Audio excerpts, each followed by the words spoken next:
As you can see, that is a video card on the test bench. That is the brand spanking new GeForce GTS 450 from NVIDIA. This is the Cyclone OC, that is overclocked edition from MSI. It has 1 gig of RAM. So you can see I have the box for it here, along with a couple cards that I'm going to be comparing it against today. So first of all, we want to compare it against the GTX 460. So you can see I have a Cyclone OC 1 gig card from MSI for that comparison point. Here's the box for the GTS 450, which is the one on the test bench right now. And because it's one of the closest price competitors on the ATI side, although slightly more expensive at launch, the 5770 will also be included in the comparison. Today we're just going to run some simple numbers, and yeah, let's see how it goes, both from a performance standpoint as well as from a, there's my energy meter, power consumption standpoint. The test platform, why don't we go through that really quick? You can see I have like ghetto plastic in between these to keep them from touching. It's because I left my test bench and I don't really have one to use at the moment.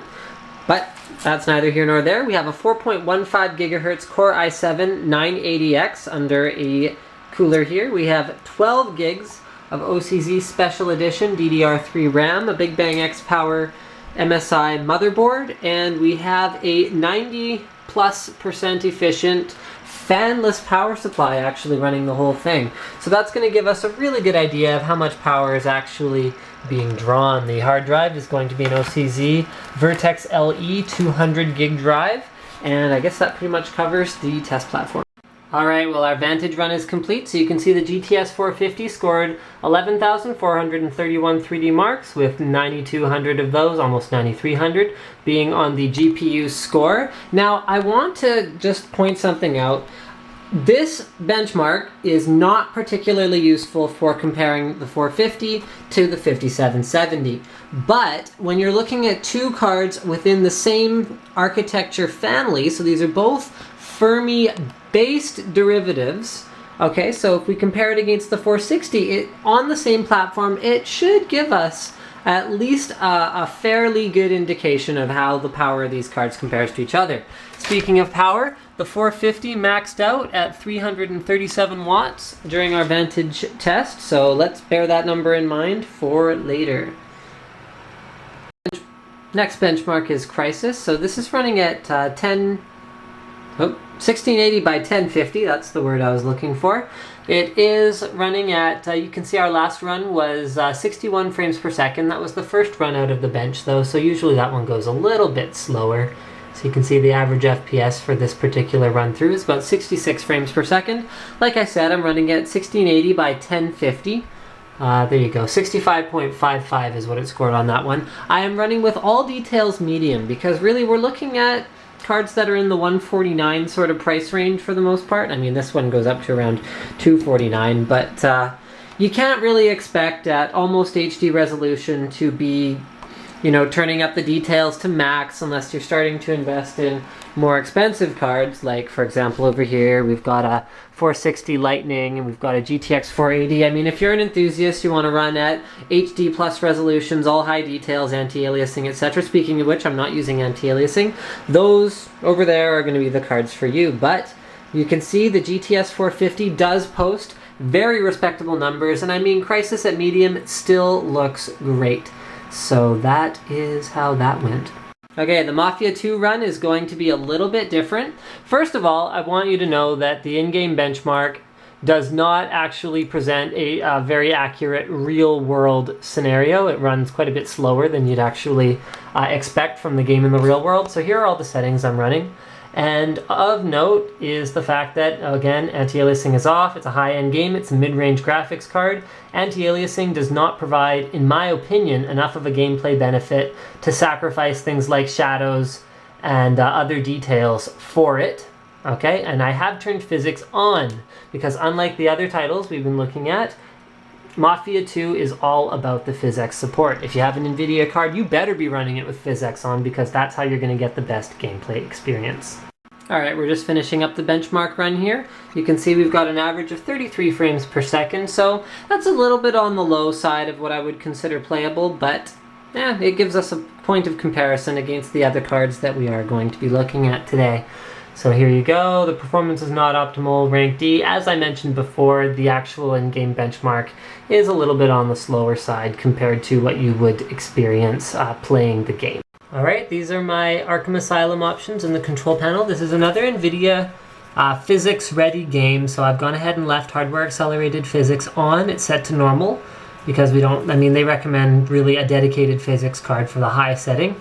VSync is off, everything else is, as you see here, Batman Arkham Asylum ready to run. Doing one more run of Mafia 2, one small change is that the Apex physics are set to medium because I am not running with GPU physics anymore. I just wanted to do an apples to apples comparison against the 5770 just so that we have one more point of reference here. It really is plain to see that this game is not nearly as cool without the physics on high. I just thought I'd do a quick clip here just to say my thoughts on it with the physics on medium running on the CPU. The outdoor scene in particular, you can't really notice it much in here, but not nearly as many persistent particles, not nearly as much damage and things like the building. Just way less interesting to watch.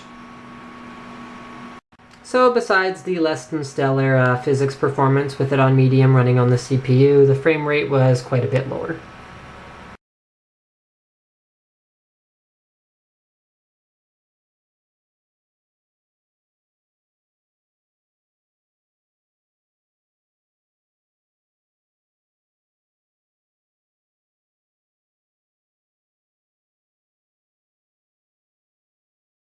So in conclusion, I give it about a C+. That is my video review, not the card itself. I think I might just stick to the whole unboxings, product showcases, gameplay videos, simpler things like that, because stringing together a complete review seems to be too complicated for me for whatever reason. But anyway, let's talk a little bit about the conclusions about this card. First of all, this is the Cyclone Cooler card. I'm going to have some separate videos coming up in the next little while where I'm going to show some overclocking numbers. I'm going to show some acoustic numbers, well, not really numbers, but some acoustic characteristics of it, because really the test bench I had was far too loud for you to appreciate how quiet the card is. So I have to put together a silent test bench so I can kind of do my whole, here, I'm going to hold the camera close to the card, you can see how quiet it is thing.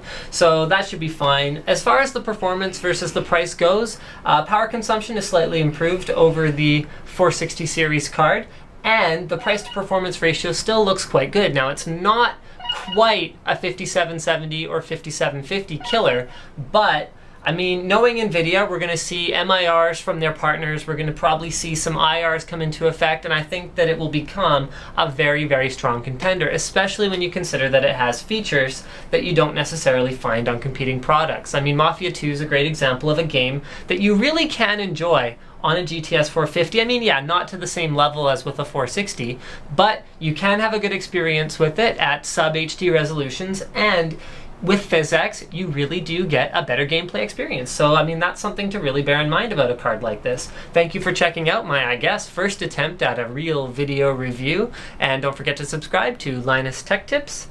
That was pretty much it. Oh, no, one more thing. Yes, if you want to get the best performance possible, don't forget, use the latest version of Afterburner from MSI, 2.0. That will give you all of the voltage adjustments that you can do on this card, and also use the latest drivers from NVIDIA, their new 260 series drivers. That'll give you better performance on this as well as many other Fermi-based cards.